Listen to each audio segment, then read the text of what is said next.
Hello friends, this is Ashish and welcome to study with team Banaras. Today हम लोग discuss करेंगे CDP के पहले टॉपिक कॉन्सेप्ट ऑफ डेवलपमेंट के बारे में। इस टॉपिक के अंतर्गत हम लोग डिस्कस करेंगे कि डेवलपमेंट होता क्या है, ग्रोथ क्या होता है और दोनों में डिफरेंस क्या होता है, यानी कि विकास और वृद्धि में अंतर क्या होता है। इसके साथ साथ हम लोग डिस्कस करेंगे टाइप्स ऑफ डेवलपमेंट के बारे में, जिसके अंतर्गत हम लोग डिस्कस करेंगे फिजिकल डेवलपमेंट यानी कि शारीरिक विकास के बारे में, कॉग्निटिव डेवलपमेंट यानी कि संज्ञानात्मक विकास के बारे में, और साथ साथ आपका सोशल डेवलपमेंट यानी कि सामाजिक विकास तथा इमोशनल डेवलपमेंट यानी कि सानवेगिक विकास के बारे में। चलिए आइए तो आपका क्लास स्टार्ट करते हैं। चैप्टर नंबर 1 है आपका concept of development and it's relationship with learning, यानी कि विकास का संप्रत्यय एवं अधिगम के साथ उसका क्या रिलेशन है, उसके बारे में हम लोग पढ़ते हैं। सबसे पहला टॉपिक है आपका विकास, जिसे इंग्लिश में हम लोग डेवलपमेंट कहते हैं। तो विकास क्या होता है? विकास एक ऐसी प्रक्रिया होती है जिसे जो क्या होता है सतत चलती रहती है। विकास क्या होता है? विकास एक ऐसी प्रक्रिया, एक ऐसा प्रोसेस होता है जो सतत यानी कि कॉन्टिन्यूअस चलती रहती है।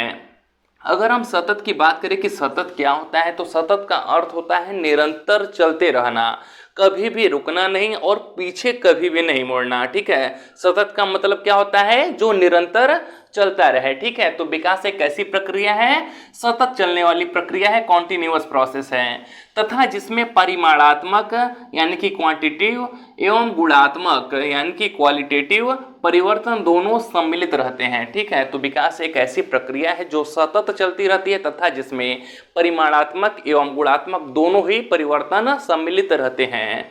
ठीक है, सतत के बारे में हम लोगों ने समझ लिया है। आइए समझ लेते हैं कि परिमाणात्मक क्या होता है। तो परिमाणात्मक परिवर्तन की बात करें तो जिसे मापा जा सके वह क्या होता है? परिमाणात्मक परिवर्तन। जैसे अगर शरीर की लंबाई बढ़ जाए तो हम उसे माप सकते हैं कि इंसान कितने फीट का है। इसके साथ ही अगर उसका वजन बढ़ जाए तो भी हम माप सकते हैं कि कितने किलोग्राम का है, 10 किलोग्राम, 20 किलोग्राम या 50 किलोग्राम, यानी कि इसे एग्जैक्ट रूप से मापा जा सकता है। किसको? परिमाणात्मक परिवर्तन को। वही अगर हम गुणात्मक परिवर्तन की बात करें तो गुणात्मक परिवर्तन को क्या होता है? मापा नहीं जा सकता है। ठीक है, गुणात्मक परिवर्तन को मापा नहीं जा सकता है, किंतु इसका हम आकलन कर सकते हैं, असेसमेंट कर सकते हैं या फिर अवलोकन कर सकते हैं। इसके अंतर्गत आपकी आ जाएगी कार्यशैली। कार्यशैली का मतलब कार्य करने का ढंग आ जाएगा, यानी कि जो बच्चा मान लीजिए छोटा था तो वह किसी कार्य को अच्छे तरीके से नहीं कर पाता था, फिर धीरे धीरे क्या हुआ, उस कार्य को वह अच्छे तरीके से करने लगा, तो हम कह सकते हैं कि उसका वे ऑफ डूइंग यानी कि कार्यशैली पहले से बेहतर हो गई। इसे हमने क्या किया? आकलन किया, ऑब्जर्व किया। ठीक है, इसके साथ ही समझ यानी कि अंडरस्टैंडिंग पावर। जब बच्चा कक्षा 5 में पढ़ता है, ठीक है, तो उसकी समझ इतनी बेहतर नहीं होती है कि वह कक्षा 10 के सवालों को लगा सके। ठीक है, इसके साथ ही जब वो कक्षा 10 में आता है तो उन सवालों को बेहतर तरीके से लगा सकता है। ठीक है, तो हमने क्या यहाँ से ऑब्जर्व किया, आकलन किया कि बच्चे का समय के साथ जो अंडरस्टैंडिंग पावर है वह क्या हुआ? विकसित हो गया। ठीक है, इसके साथ ही सानवेगिक नियंत्रण यानी कि अपने इमोशनल पर उसने नियंत्रण करना भी सीख लिया। ठीक है, तो आपका गुणात्मक परिवर्तन के अंतर्गत क्या आ जाएगी? उसकी कार्यशैली आ जाएगी, समझ आ जाएगी, सानवेगिक नियंत्रण आ जाएगी, इसके साथ साथ उसका सोशल अंडरस्टैंडिंग यानी कि सामाजिक समझ भी आ जाएगा।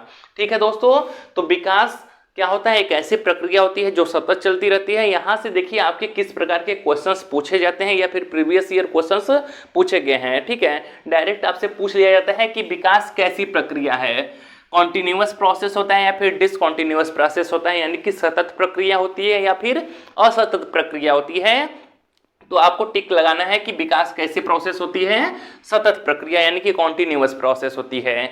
इसके साथ ही एक प्रश्न बनता है कि विकास क्या होता है? परिमाणात्मक परिवर्तन होता है, गुणात्मक परिवर्तन होता है, या फिर इसमें दोनों ही परिमाणात्मक तथा गुणात्मक परिवर्तन होते हैं। तो विकास के अंतर्गत आपके दोनों होते हैं, यानी कि परिमाणात्मक तथा गुणात्मक परिवर्तन दोनों ही होते हैं। ठीक है, एक पॉइंट और नोट कर लीजिएगा कि जो आपका डेवलपमेंट होता है यह रिवर्सिबल नहीं होता है बल्कि मॉडिफिएबल होता है। ठीक है, तो development is not reversible but modifiable, यानी कि जो डेवलपमेंट होता है वह रिवर्स नहीं कर सकता, फिर से पीछे नहीं जा सकता, बट मॉडिफिएबल लेकिन वह चेंजेबल होता है, उसमें परिवर्तन किया जा सकता है, संशोधन किया जा सकता है। ठीक है, आइए अब देखते हैं ग्रोथ।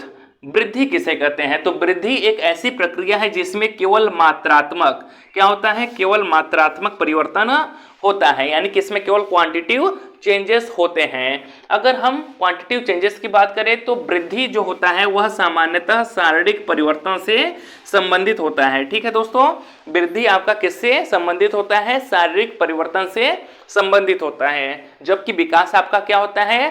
शारीरिक परिवर्तन के साथ साथ संज्ञानात्मक परिवर्तन, सान्वेगिक परिवर्तन तथा सामाजिक परिवर्तन सभी से संबंधित होता है। ठीक है, तो वृद्धि क्या होता है? सामान्यतः शारीरिक परिवर्तनों से संबंधित होता है और वृद्धि का मापन सही से किया जा सकता है क्योंकि यह संकुचित होता है, यानी कि नैरो होता है। ठीक है, इसके ऊपर अभी हमने पढ़ा था कि परिमाणात्मक परिवर्तन या इसे को ही मात्रात्मक परिवर्तन कहा जाता है। क्या होता है? इसे मापा जा सकता है, जैसे लंबाई, वजन। ठीक है, तो वृद्धि के अंतर्गत आपका क्या आ जाएगा? आपकी शरीर की लंबाई, मोटाई, चौड़ाई तथा शरीर का वजन, ये सब किसके अंतर्गत आ जाएंगे? वृद्धि के अंतर्गत आ जाएंगे। ठीक है दोस्तों, और यह क्या होता है? एक नैरो डोमेन होता है, यानी कि संकुचित आयाम होता है। आइए अब डिस्कस करते हैं दोस्तों टाइप्स ऑफ डेवलपमेंट के बारे में, यानी कि विकास के प्रकार। तो यह मुख्यतः 4 प्रकार का होता है। कौन कौन सा? आपका पहला होता है शारीरिक विकास, जिसे फिजिकल डेवलपमेंट कहते हैं। दूसरा होता है आपका संज्ञानात्मक विकास, जिसे कॉग्निटिव डेवलपमेंट कहते हैं। जो शारीरिक विकास होता है वह शरीर की वृद्धि से संबंधित होता है, और जो कॉग्निटिव डेवलपमेंट होता है यह आपके मानसिक या बौद्धिक क्षमता से रिलेटेड होता है, जैसे कि जो सोचना हुआ, तर्क करना हो या फिर किसी प्रॉब्लम का सॉल्व करना हो, ये सारे पक्ष किससे संबंधित होते हैं? कॉग्निटिव डेवलपमेंट से संबंधित होते हैं। फिर थर्ड है आपका सामाजिक विकास, यानी कि सोशल डेवलपमेंट। इसके अंतर्गत बच्चों को क्या होता है? बातचीत करने का तरीका, कैसे व्यवहार किया जाए समाज में, इन सारी चीजों का ज्ञान दिया जाता है। फिर है आपका संवेगिक विकास, यानी कि इमोशनल डेवलपमेंट। इसके अंतर्गत बच्चा क्या करता है? अपने संवेगों पर नियंत्रण करना सीखता है। ठीक है, आइए डिस्कस करते हैं सबसे पहले शारीरिक विकास यानी कि फिजिकल डेवलपमेंट के बारे में। तो शारीरिक विकास क्या होता है? शारीरिक विकास से तात्पर्य शरीर के अंगों में वृद्धि, उनकी परिपक्वता एवं क्रियाशीलता से होता है, जैसे कि लंबाई, वजन एटसेट्रा, ये सब क्या हो जाएंगे? आपके शारीरिक विकास के अंतर्गत आ जाएंगे। ठीक है, तो शारीरिक विकास के अंतर्गत क्या आ जाएगा? आपके शरीर के अंगों में वृद्धि एवं उनकी परिपक्वता एवं क्रियाशीलता से संबंधित होता है आपका फिजिकल डेवलपमेंट। अगर फिर डेवलपमेंट के ही अंतर्गत आपका होता है मोटर डेवलपमेंट। ठीक है, जिसे गत्यात्मक विकास कहा जाता है। इससे भी बहुत ज्यादा प्रश्न पूछे जाते हैं। मोटर डेवलपमेंट के अंतर्गत 2 पार्ट आते हैं आपके, ग्रॉस मोटर स्किल्स और फाइन मोटर स्किल्स। ठीक है, अगर ग्रास मोटर स्किल्स की बात करें तो इसे ही स्थूल गतिक कौशल कहते हैं। इसके ग्रास मोटर स्किल्स स्थूल गतिक कौशल में क्या होता है? इसमें शरीर के बड़े अंगों का प्रयोग होता है, जैसे आर्म की मसल, लेग की मसल। ठीक है, यहाँ से डायरेक्ट प्रश्न पूछा जाता है, जैसे कि कोई बच्चा है जो फुटबॉल खेल रहा है। ठीक है, तो यहाँ पर वह किस स्किल का प्रयोग कर रहा है? वह ग्रास मोटर स्किल्स का प्रयोग कर रहे हैं या फाइन मोटर स्किल्स का? तो जब बच्चा फुटबॉल को क्या करेगा? अपने लेग से मारेगा, तो वहां पर क्या कर रहा है? अपने लेग की मसल्स का प्रयोग कर रहा है। तो ऐसे में वहां पर क्या हो जाएगा? आपका स्थूल गतिक कौशल यानी कि ग्रास मोटर स्किल्स हो जाएगा। इसके अंतर्गत आपका चलना आ जाता है। जब हम चलते हैं तो क्या करते हैं? अपने लेग की मसल्स का इस्तेमाल करते हैं, यानी कि शरीर की बड़ी मसल्स का प्रयोग करते हैं। तो वहां पर भी क्या हो जाएगा? Grass motor skills. दौड़ने में भी क्या हो जाएगा? ग्रास मोटर स्किल्स, तथा कूदने में भी, यानी कि जब जंप करना होता है तो वहां पर भी कौन सा? ग्रास मोटर स्किल्स होता है। फिर है आपका फाइन मोटर स्किल्स, जिसे सूक्ष्म गतिक कौशल कहते हैं। इसके अंतर्गत क्या होता है? शरीर की छोटी मसल्स का प्रयोग होता है, जैसे कि हाथ की उंगलियों का मसल्स। ठीक है, आंख का मसल्स का प्रयोग होता है। इसके अंतर्गत कौन सी क्रियाएं होती हैं? तो लिखना होता है, पेंटिंग करना होता है, बुनाई करना होता है, शर्ट का बटन करना हो। ठीक है, तो इन सब के लिए क्या किया जाता है? शरीर की छोटी उंगलियों का प्रयोग होता है। सॉरी दोस्तों, इसके अंतर्गत क्या होता है? शरीर की छोटी मसल्स का प्रयोग होता है। यहां से डायरेक्ट प्रश्न पूछ दिया जाता है कि कोई बच्चा क्या कर रहा है? कलम पकड़कर लिख रहा है। ठीक है, तो यहाँ पर वह किस स्किल का प्रयोग कर रहा है? तो यहाँ पर वह फाइन मोटर स्किल्स का प्रयोग कर रहा है। एक बच्चा जो स्कूल जाने के लिए तैयार हुआ है, ठीक है, वह अपनी शर्ट की बटन को बंद कर रहा है। तो यहाँ पर कौन सा मोटर डेवलपमेंट हो रहा है? तो यहाँ पर उसका जो फाइन मोटर स्किल्स का प्रयोग हो रहा है, यानी कि सूक्ष्म गतिक कौशल का प्रयोग हो रहा है। चलिए आइए अब डिस्कस करते हैं कॉग्निटिव डेवलपमेंट के बारे में। देखते हैं दोस्तों अब संज्ञानात्मक विकास, कॉग्निटिव डेवलपमेंट क्या होता है। तो संज्ञानात्मक विकास से तात्पर्य मानसिक या बौद्धिक क्षमताओं के विकास के होने से है। आपकी ऐसी सभी एक्टिविटीज, सभी क्रियाएं जो आपके मानसिक यानी कि दिमाग से जुड़ी हुई होती हैं, वह संज्ञानात्मक विकास के अंतर्गत आती हैं। जैसे आपका सोचना हुआ, समझना हुआ, तर्क करना हुआ, किसी भी चीज़ को लेकर इमेजिनेशन करना हुआ यानी कि कल्पना करना, या फिर किसी समस्या का समाधान करना, ये सारी एक्टिविटी किसके अंतर्गत आती हैं? संज्ञानात्मक विकास के अंतर्गत आती हैं। ठीक है, संज्ञान का अर्थ होता है जो आपके ज्ञान में हो, जो आपके दिमाग में हो, जो आपकी बुद्धि में हो। ठीक है, तो संज्ञानात्मक विकास क्या होता है? आपके मानसिक क्षमता या फिर बौद्धिक क्षमता से रिलेटेड होता है, जैसे सोचना, समझना या फिर तर्क करना। ठीक है, फिर अगला है सांवेगिक विकास यानी कि इमोशनल डेवलपमेंट, यानी कि आपके इमोशंस या फिर आपकी फीलिंग। ठीक है, तो रैथस के अनुसार क्या होता है? संवेग हमारे जीवन में रंग भरते हैं। रैथस जो कि एक साइकोलॉजिस्ट थे, मनोवैज्ञानिक थे, उनके अनुसार क्या होता है?